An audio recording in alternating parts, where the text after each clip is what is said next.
Alors, dans cette présentation, nous allons voir, bien entendu, la correction des exercices qui ont fait donc dans la série des TD, et plus particulièrement, nous allons commencer par l'exercice 1. Nous allons voir comment résoudre cet exercice. D'abord, nous allons commencer par la question numéro 1. Question numéro 1, c'est qu'on va essayer de déterminer le mécanisme réactionnel. Alors, pour déterminer le mécanisme réactionnel de cette réaction catalysée par l'hexokinase de levure, donc je vous répète qu'il s'agit bien d'une enzyme à deux substrats. Une enzyme à deux substrats. Le premier substrat étant le glucose, le deuxième substrat étant le MgATP.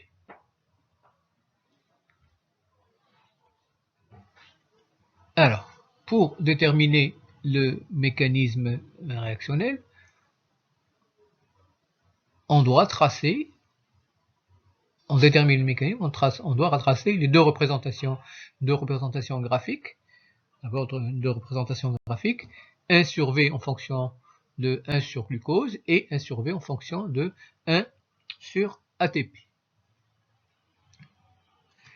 Alors, d'abord, avant de pouvoir tracer donc cette représentation, il faut d'abord trouver les inverses aussi bien des valeurs du substrat et les vitesses correspondantes. Donc le tableau ci-dessous vous donne, bien entendu, bien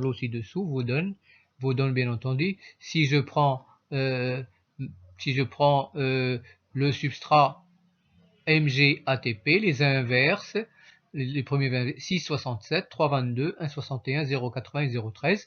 Pour la première concentration de inverse, donc c'est 2, 4, 10 et 20.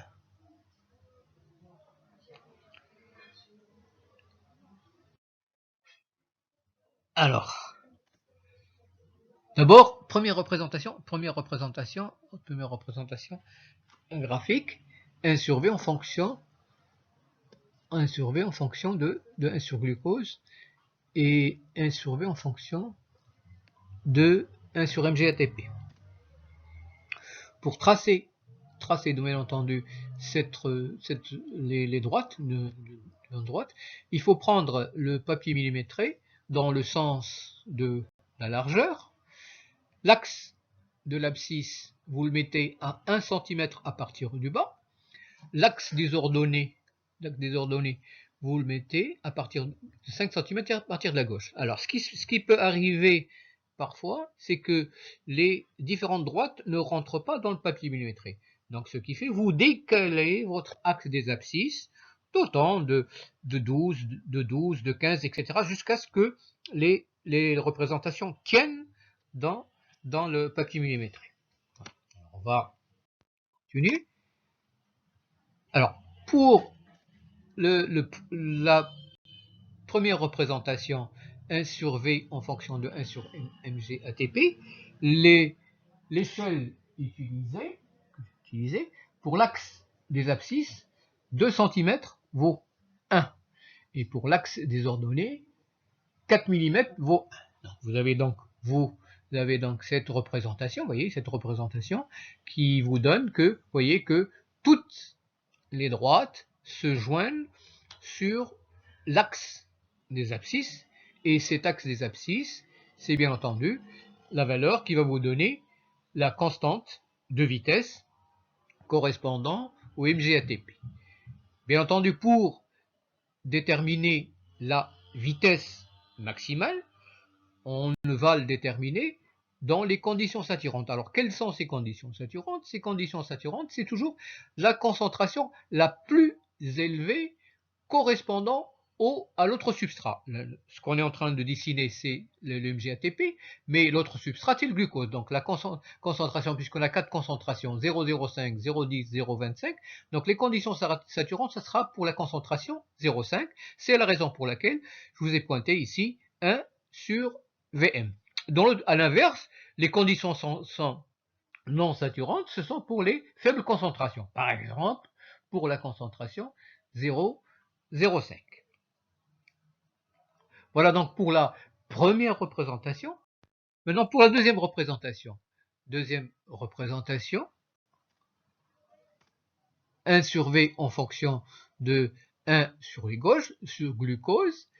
L'échelle utilisée et cette fois sur l'axe des abscisses, 5 mm correspond à une valeur de 1 et sur l'axe des ordonnées, en général, on essaye de prendre la même échelle sur l'axe des deux ordonnées. Pourquoi la même échelle?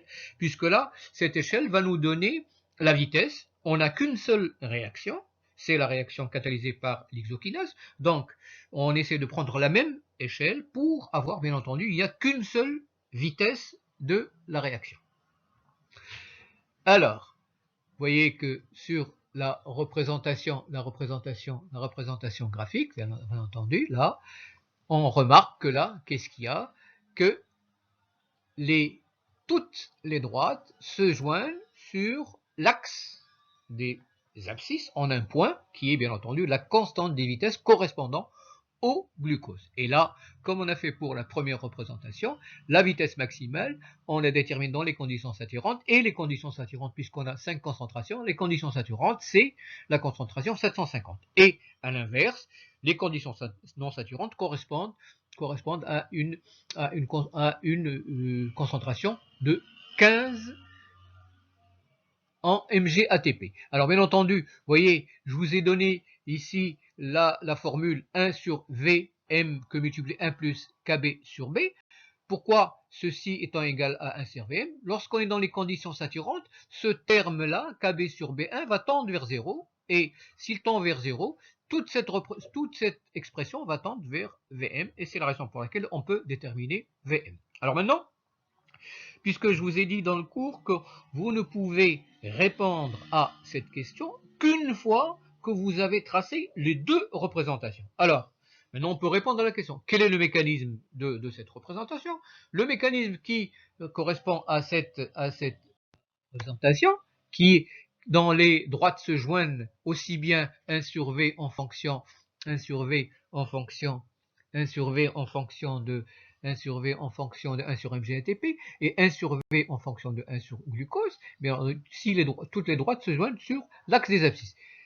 Le mécanisme, vous voyez, c'est d'après donc ces représentants, le mécanisme est un mécanisme bibi-aléatoire avec association indépendante. Avec association dépendante. On verra dans nos exercices puisqu'il y a le mécanisme aléatoire avec association dépendante. Donc, avec association indépendante, là, ça nous permettra de déterminer, bien entendu, les différentes constantes cinétiques, qui est l'objet de la deuxième question. Alors, deuxième question, quelles sont, bien entendu, les constantes cinétiques de cette réaction? D'abord, pour la représentation 1 sur V en fonction de 1 sur mg/ATP. Sur la droite, vous allez avoir 1 sur Vm égale 0,3. Vous prenez l'inverse, Vm égale 3,33 micromolaires par seconde. Tandis que moins 1 sur Kb égale moins 0,2. Il ne faut pas oublier de multiplier par 10-2 puisqu'on a pris 10-2. Donc Kb égale à 500 micromolaires. On peut l'écrire aussi à 0,5 millimolaires. Alors, tandis que pour la représentation 1 sur V en fonction de 1 sur glucose, 1 sur Vm, on retombe 1 sur Vm égale 0,3, donc Vm égale 3,33 micromolaires par seconde, tandis que moins 1 sur K égale moins 5, donc Ka égale 0,2 millimolaires. Alors, vous voyez, là, on a répondu à la question, on a déterminé d'abord le mécanisme, et là, quelles sont donc les constantes cinétiques correspondantes. Alors, ce qui peut arriver dans certaines conditions, là, ça tombe bien dans cet exercice, là, on a trouvé la même vitesse maximale. Vous voyez, puisque c'est un exercice qui est expérimental, ça nous a permis de trouver la même vitesse, Vm égale 3,33 aussi bien, et Vm égale 3,33. C'est normal. Pourquoi c'est normal? Parce que on n'a qu'une seule réaction. On n'a pas deux réactions. Si on a une seule réaction, on peut trouver qu'une seule vitesse. Par contre, on a deux substrats et pour chaque substrat, on doit trouver une constante correspondante. La constante correspondante pour le mg/ATP est de 0,5 millimolaires, tandis que celle correspondant au glucose est de 0,2 millimolaires. Alors, ce qui peut arriver, on le verra dans d'autres exercices, c'est trouver deux vitesses différentes par les biais de deux représentations. Dans ce cas-là, qu'est-ce qu'il faudrait faire? Si le cas se présente, si jamais, donc on le verra dans d'autres exercices, si le cas se présente, puisqu'on n'a qu'une seule réactante, alors qu'est-ce que vous allez faire? Automatiquement, vous allez prendre la moyenne des deux vitesses, puisque vous n'avez qu'une seule réaction, donc vous ne devez avoir qu'une seule vitesse. Voilà.